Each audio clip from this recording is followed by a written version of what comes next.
المشكلة بقى إن هم لما طبعا دخلوا على لما استلموا الأربع جثث، عشان أعرفك بس إن هم بيدوروا على أي حجة عشان يدخلوا بيها ويبدأوا الحرب تاني، عشان نتنياهو لو الحرب وقفت هيتحاكم يا جماعة. نتنياهو هيتحاكم لو الحرب وقفت. الإسرائيليين مش هيسيبوه. الإسرائيليين ما هيصدقوا، يقولوا له أنت خسرتنا اقتصاديا وخسرتنا برضه، في عساكر وظباط ماتوا كتير من عندهم بسبب الموضوع دوت. يعني أنت دخلت تجيب 150، دخلت تجيب 300 واحد، موتت يجي 2000 ضابط وعسكري، أنت كده خربتها زيادة. فهيتحاكم مجرد ما الحرب هتقف.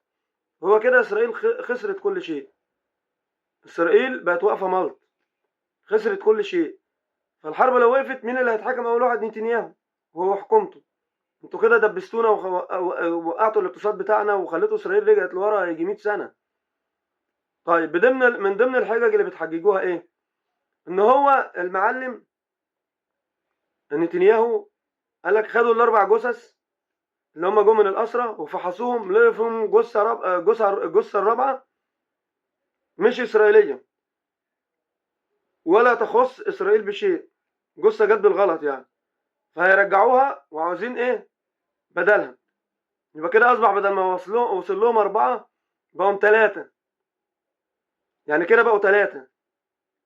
طيب 3 من 28 هم كده بيتكلموا في 25 جثة. إن شاء الله القوات المصرية اللي هي متخصصة في البحث عن الجثث تحت الأنقاض، إن شاء الله هيجيبوا ال 25 جثة عشان نقفل الصفحة بتاعت الرهائن والجثث. تمام؟ طبعا القوات الدولية هتدخل من ضمنهم قوات أمريكية حوالي 200 فرد أمريكي، دول هيبقوا قاعدين بقى فين؟ دول هيبقوا متمركزين داخل إسرائيل، مش داخل غزة، دول داخل إسرائيل عشان يراقبوا الجانب الإسرائيلي. عشان لو تخطى الخطوط الحمراء اللي هي بالنسبه لوقف اطلاق النار، هيسجلوا عليه برضو الغلطات. ودي اول مره امريكا تاخد خطوه زي كده، ان هي تراقب اسرائيل نفسها. الاول امريكا كانت منحازه لاسرائيل جدا وكانت بتراقب حماس، دلوقتي هتبقى مراقبه على اسرائيل نفسها. والقوات العربيه اللي هتدخل هتراقب حماس وقطاع غزه، وتحقق كمان الامن في غزه. هيبقى فيها قوات، هيبقى من ضمنها قوات شرطيه، قوات امن داخلي يعني، هتراقب قطاع غزة من الداخل عشان برضو الأمن، وعشان تراقب حماس لو كسرت الخطوط الحمراء اللي هي اتعملت لوقف إطلاق النار. يعني اللي هيكسر وقف إطلاق النار هيتحاسب بين الطرفين، هيبقى في مراقبين. وده الحل الأمثل عشان تتحل القضية دي، لأن الطرفين أصلا ملهمش أمان. الطرفين بيدوروا على أي غلطة. حماس مش عايزة توقف إطلاق النار، ليها مكتسبات أخرى من ذلك، وإسرائيل عاوزة تلاقي أي حجة عشان تدخل منها وتضرب تجتاح غزة كلها تاني. لأن طبعا ضمنوا إن الأحياء بتوعهم رجعوا اللي هم ال20. يعملوا إيه؟ بيدوروا على أي حجة على أساس يدخلوا يكملوا ويجتاحوا غزة ويدقوا غزة لأهداف برضه سياسية. القصة يا جماعة ما كانتش قصة مختطفين ولا كلام ده هم حجة لقوها عشان يدخلوا يجتاحوا غزة ويهجروا الناس اللي في غزة ويخلوا غزة لا تصلح للمعيشة لأهداف سياسية. وهيعملوا بقى فيها مشاريع ويعملوا فيها قناة مسيلة قناة السويس متوازية مع قناة السويس عشان تخلي قناة السويس ما تشتغلش. أهداف كتيرة جدا وشرحناها قبل كده. طيب الحل ايه دلوقتي؟ دلوقتي مصر عملت عليهم كماشة وخلت العالم كله بتقود العالم كله عشان نحل القضية دي، وحل الدولتين. ولازم إسرائيل دول كتيرة اعترفت بيها كدولة فلسطينية مستقلة. وطبعا لما اعترف بقى انها دولة فلسطينية مستقلة هيبقى في موضوع تاني وهتتسجل في الامم المتحدة انها دولة، وكده اي حد يعتدي عليها كأنه اعتدى على دولة، وهيبقى ليها سلاح وهيبقى ليها جيش وهيبقى ليها كل الصلاحيات بتاعت الدول. امال هي تبقى دولة ازاي؟ اسرائيل مش عايزاها تبقى دولة عشان يتعاملوا على المقاومة على انها ميليشيات وحماس من ضمن. فلما تبقى دولة هيبقى ليها جميع الحقوق زي اي دولة. لو اسرائيل ضربت عليها طلقة هتتحاسب حساب تاني غير الحساب دوت، هتبقى معتدية على دولة وهيبقى ليها حدود اسرائيل ما تتخطاهاش. اسرائيل لو تخطت متر في الحدود اللي هتتعمل اللي هي حدود 67.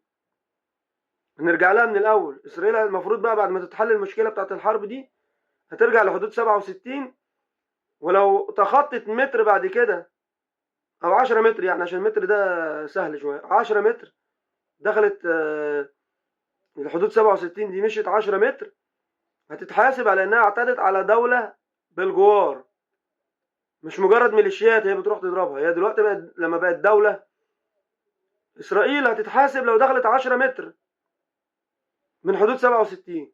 هتتحاسب ازاي؟ هي كده اعتدت على دوله بالجوار، دوله بالجوار ومتسجله في الامم المتحده ومتسجله في مجلس الامن، وهتتحاسب على كل خطوه تعملها. كل متر، كل 10 متر تدخلهم في فلسطين بعد كده اسرائيل هتتحاسب عليهم، هيبقى اعتدت على دوله بالجوار. غير دلوقتي هما بيتحججوا ان دول ارهابيين ودول ميليشيات ودول مش عارف ايه والكلام دوت. فطبعا الحساب في القوانين الدوليه مش كده. القوانين الدوليه لما يبقى في دوله بيبقى الموضوع مختلف، بيبقى تعتدي على دوله تتحاسب، انما مش تعتدي على ميليشيات بحجه ان هم ارهابيين، مع ان هم بيدافعوا عن الكام كيلو اللي انت خدتهم من بعد حدود 67. بس انت دلوقتي عندك حجه ان هم ميليشيات ومش مسجلين دوله في الامم المتحده وفي مجلس الامن، والدول مش معترفه بيهم. عشان يتسجلوا لازم اكبر عدد من الدول يعترف بيهم ان هم دوله. فالحمد لله في دول كتيره عربيه وافريقيه واوروبيه اعترفوا بدوله فلسطين. تمام كده. فكده احنا فاضل لنا حاجات بسيطه وتبقى الاعتراف بدوله فلسطينيه وتتسجل رسميا انها دوله فلسطينيه، واي حد يضرب طلقه في اتجاهها هيتحاسب حساب ان هو اعتدى على دوله بالجوار. امال هو ليه نتنياهو مش عاوز الناس تعترف بيها انها دوله؟ عشان يفضل رايح جاي برطع براحته. انما لما يعترفوا بيها انها دوله هيبقى لها كل الصلاحيات بتاعت الدول رسميه، ويبقى ليها مقعد في مجلس الامن، مقعد رسمي ودائم زي اي دوله. وبعد كده فيما بعد هيتعمل لها سلاح، هيتعمل لها جيش خاص بيها، وهيتعمل لها هيبقى فيها كل الصلاحيات. زي ما اسرائيل كده. هي اسرائيل كانت ايه؟ اسرائيل كانت برضو جماعه جايه من اوروبا، زعتوهم من اوروبا وجم قعدوا في حته ارض، وبعد كده كونوا جيش وكونوا دوله. طيب الاولى بقى مين؟ الاولى الفلسطينيين اللي هم اصحاب التاريخ، هو اصحاب الارض اصلا، هم اولى ان يتعمل لهم دوله. فلما يتعمل لهم دوله ايه اللي هيحصل؟ اللي هيحصل ان هم هيبقى لهم كل الحقوق وعليهم كل الواجبات بتاعت الدول. برضه هم ما يتعدوش الحدود ديت وما يتخطوش الخطوط الحمراء اللي هتبقى معموله على كل دوله. يعني برضه بعد ما تتعمل دوله وجه صاروخ اتضرب على اسرائيل هتتحاسب فلسطين حساب شديد عن اللي موجود دلوقتي. انت كده هتتعامل مع دوله رسميه، هتحاسبها حساب رسمي بالقانون الدولي هيتطبق عليها. مش هيجي اي جماعه تضرب صاروخ كده على اسرائيل ولا على اي دوله جوار وهتتساب زي دلوقتي. دلوقتي هما بيتحسبوا جماعات.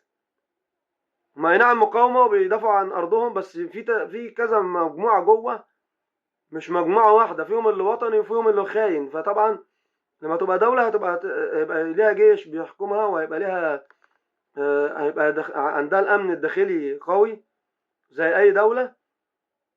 واي غلطه هتتعمل هتتحاسب برضه، هيبقى زيها زي اسرائيل. واسرائيل برضه لو دخلت 10 متر في الحدود بتاعت فلسطين اللي هي دوله فلسطين الرسميه هيبقى لها حساب وهتتحاسب. الموضوع مش هيبقى كده، الموضوع هيبقى رسمي، الموضوع هيبقى رسمي. فمش هتبقى القصه ماشيه كده وخلاص.